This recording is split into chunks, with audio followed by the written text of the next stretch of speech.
আমাদের কাছে তো প্রতিটি হত্যাকাণ্ডেরই বিচার করা মানুষের সেটা চাহিদা এবং আমাদের দায়িত্বের মধ্যে পড়ে। ঝিনাইদহ ৪ আসনের ৩ বারের এমপি আনোয়ারুল আজিম তিনি ভারতের কলকাতায় খুন হয়েছেন খুবই মর্মান্তিকভাবে এবং দুঃখজনক বিষয়ও বটে। এটি মানে সম্ভবত প্রথম আসলে যে একজন সংসদ সদস্য রানিং সংসদ সদস্য খুন হয়েছেন, এভাবে খুন হতে হয়েছে, এটি উদ্বেগজনক। কি বলবেন আসলে সেটি নিয়ে? আমরা আজকেই জানলাম। আপনাকে অনেক শুভেচ্ছা। দিব্যজ্ঞ আলোচক, বিএনপি নেত্রী শামা ওবায়েদ এবং বাংলাদেশের প্রথিতযশা সাংবাদিক দীপ আজাদ, সম্মানিত দর্শক সবাইকে সালাম। আমি শুরুতেই জনাব আনোয়ারুল আজিমের মাগফিরাত কামনা করছি মহান আল্লাহর দরবারে এবং তার শোকসন্তপ্ত পরিবারবর্গ, বিশেষ করে তার যে কন্যা যারা হাজারি, তাদেরকে আল্লাহ যেন এই শোক সইবার মানে ক্ষমতা প্রদান করেন সেজন্য প্রার্থনা করছি। এটি নিঃসন্দেহে মর্মান্তিক, বেদনাদায়ক। তবে ডেফিনেটলি বাংলাদেশের কোনো পার্লামেন্ট মেম্বারের দেশের বাইরে গিয়ে মারা যাওয়াটি প্রথম। কিন্তু বাংলাদেশে আমরা ৭২ থেকে ৭৫ সালে দেখেছি যে আওয়ামী লীগের ৬ জন পার্লামেন্ট মেম্বারকে তখন সর্বহারা পার্টি বা বিভিন্ন কারণে হত্যা করেছিল। সেদিক দিয়ে এটা নতুন কিছু নয়। তো এখনও পর্যন্ত এই ঘটনায় আসলে আমি কোনো কমেন্টস এই জন্য করতে চাচ্ছি না যে কলকাতা পুলিশের যিনি ডিএফআইর যিনি প্রধান, তিনি বলেছেন যে তাকে হত্যা করা হয়েছে এরকম সুনিশ্চিত কিছু তথ্য তাদের কাছে আছে, তবে তার লাশ এখনও পাওয়া যায়নি এবং বিষয়টা এখনও একেবারে ক্লিয়ার না। আমাদের দায়িত্বশীল পুলিশের কর্তারা বলেছেন, আমাদের এই নিয়ে পররাষ্ট্রমন্ত্রীর কথা বলেছেন, আমাদের মাননীয় স্বরাষ্ট্রমন্ত্রীর কথা বলেছেন।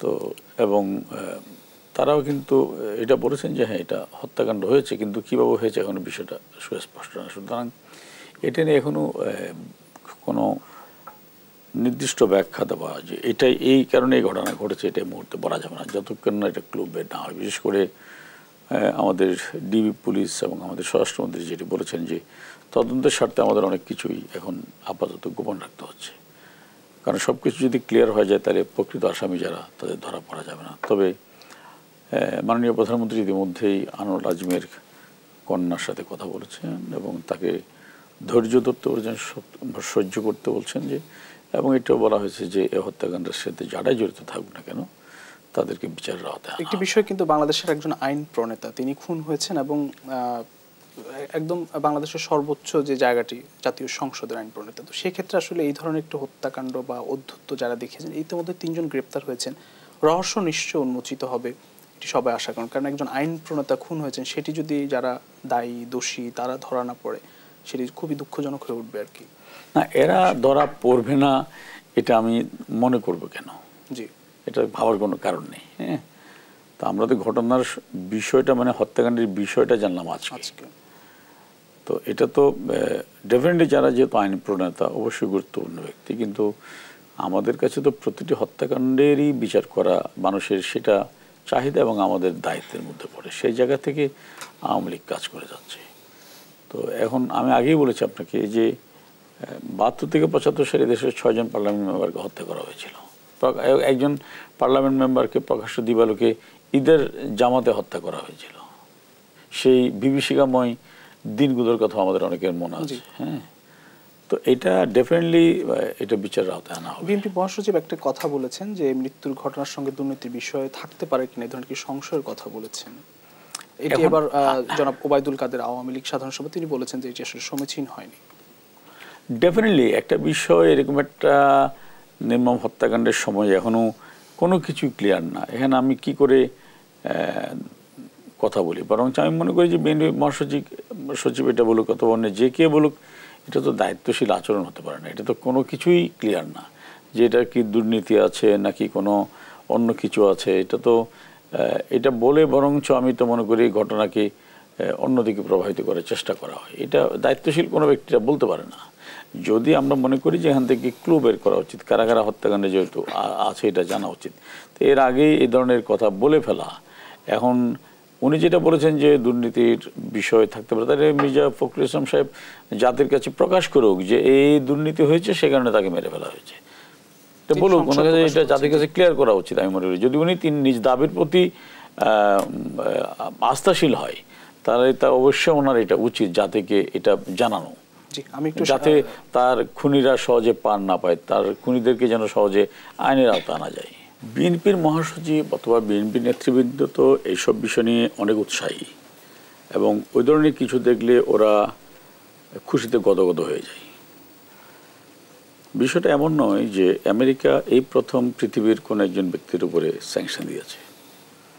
আমেরিকার ইতিহাসের দিকে যদি আমরা তাকাই, এই যে কদিন আগে ওরা নিকারাগুয়া 256 জনের উপরে স্যাংশন দিয়েছে, ওরা ইরানের উপর স্যাংশন দিয়েছে, একবারে টোটাল ইরানের উপরে, রাশিয়ার উপরে স্যাংশন দিয়েছে। হ্যাঁ, যাদের সাথে ওদের স্যাংশনগুলো কোরআনের বাণী হিসাবে ধরনের কোনো যৌক্তিকতা নেই যে ওরা একেবারে পৃথিবী, যেমন ওরা আবার ইসরায়েলের উপরে কোনো স্যাংশন দেয় না। ইসরায়েলে আপনার মাটির নিচে সবাই দিচ্ছে শিশুদেরকে, বাচ্চাদেরকে, মেয়েদেরকে হত্যা করে মাটির নিচে 7 হাত মাটির নিচে ফুরে ফেলতেছে, কিন্তু ওখানে আবার কোনো স্যাংশন যায় না।